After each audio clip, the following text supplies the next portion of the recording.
Good morning, everybody. I'm Jodie Smith from Tameside and Glossop Strategic Commission. I hope you can all hear me.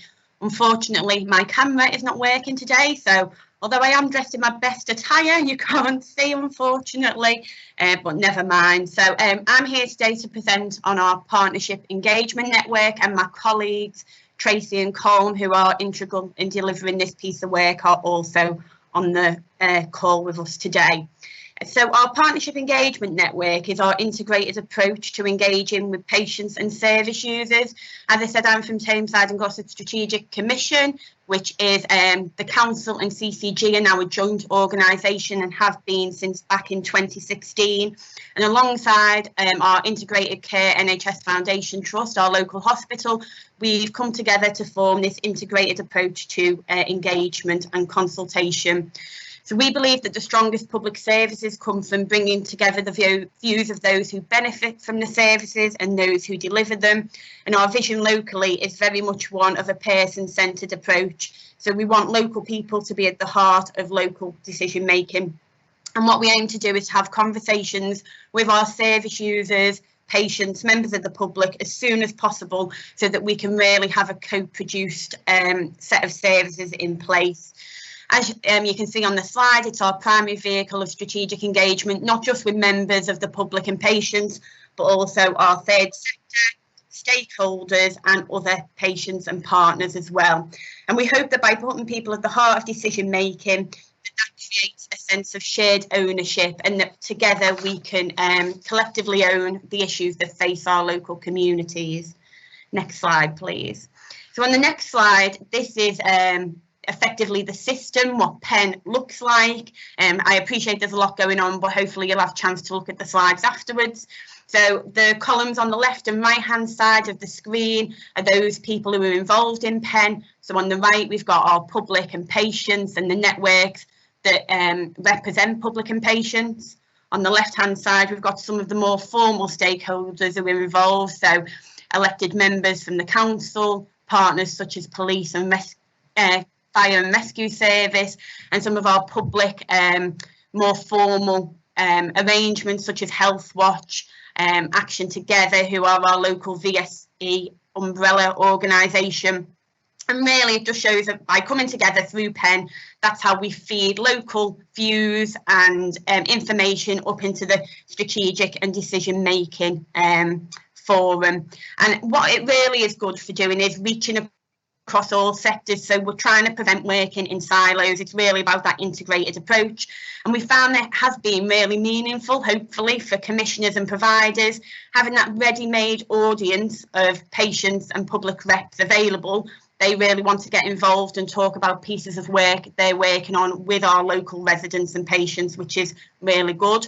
And also it's a effective communication mechanism for consistent messages to be cascaded. So that's been of utmost importance recently with the COVID pandemic. If we've needed to get consistent messaging out across the locality, PEN has been one way in which we can do that. On the next slide, it just outlines the main elements of our Partnership Engagement Network. The main one being traditionally we've held 3 large-scale conferences 3 times a year. We're going to have to review that in light of recent developments, but traditionally that's what we've done. Probably around 100 people or so taking part in those conferences, and it focuses on different thematic workshops that are pieces of work from across the whole locality.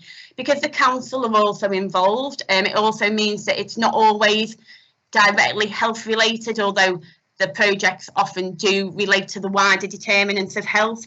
So some examples of things that PEN have influenced in the past include mental health, air quality, primary care and community safety.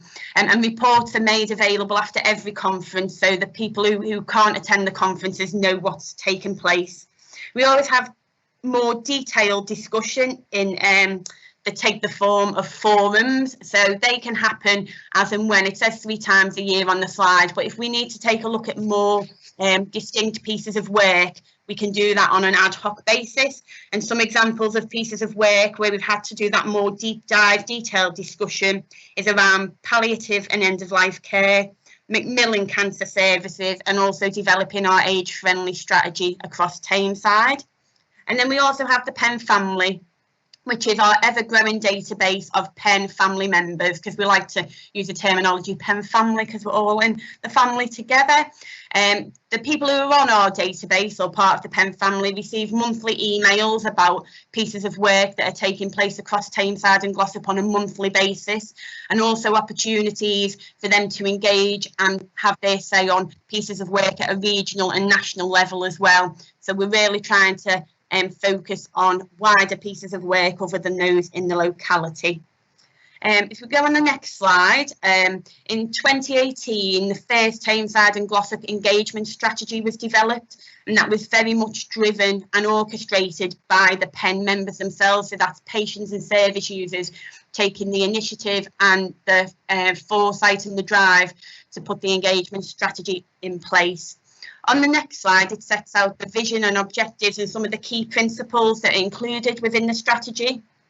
And these are what the patients and service users themselves agreed are important to them and how they want our providers locally to act and be. And there is an ask of partners and agencies across the whole of Tameside and Glossop to sign up to this approach. On the next slide, I've included this really just to show how important the buy-in and endorsement of our senior leaders has been in integrating the partnership engagement network approach across Tameside and Glossop. So this was a launch of our engagement strategy at one of our PEN conferences, and they are various leaders from across the 3 organisations, and having their backup and buy-in has really been important to ensure that organisations across the locality are engaging with our residents, patients, service users in an integrated way across the area.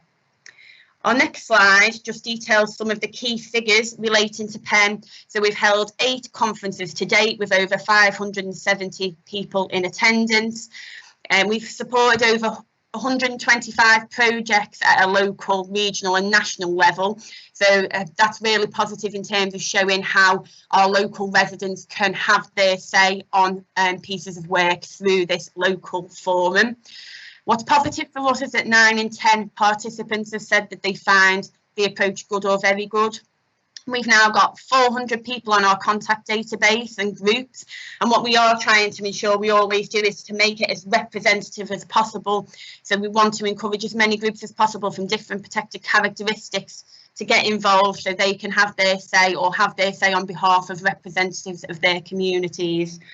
One thing we're also particularly proud of, and that PEN has really influenced in us achieving, is the CCG getting a score of 15 out of 15 for their improvement and assessment framework from NHS England. And last year we were one of only 13 of 195 CCGs to achieve that rating, and we do feel that PEN has been an integral part of us achieving that score.